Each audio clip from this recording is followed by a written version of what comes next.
Yes, indeed. Professor Joseph, we have here and we have read a lot about the cultural conflict that happens sometimes between different cultures and different countries.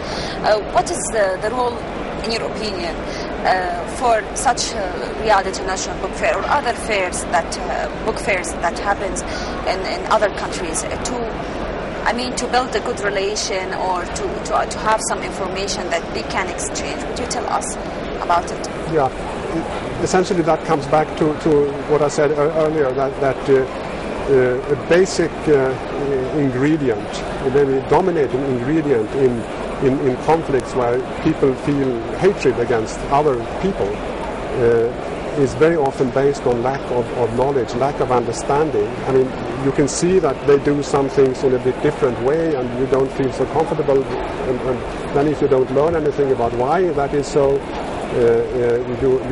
you may retain those feelings about it. But when you learn more and you get to know people, I mean personally get to know people through books, for instance, where you read about how people think, what they do, how they do it. When you understand that that helps in avoiding conflicts also between people. So politically, in a long-term perspective, I think it is really important. Yeah. Indeed. And also, sir, we want to know about the education, research, and innovation.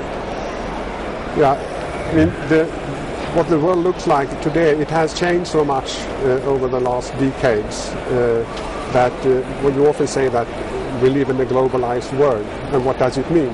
Well, it means that it's very difficult to be confined and just self-sustain somewhere. You are open to the rest of the world because in most cases you can travel freely, and you have also through the internet you have information channels, so you can learn about what's happening in most places in the world. And that means also that in terms of how business works, competition is in a way harder, and that changes also the way that the countries develop.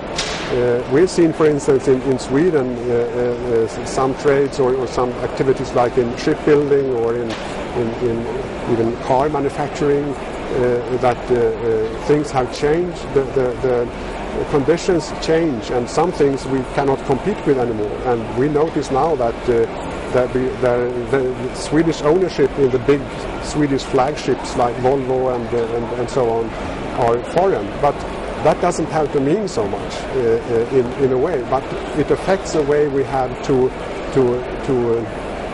work to continue our development.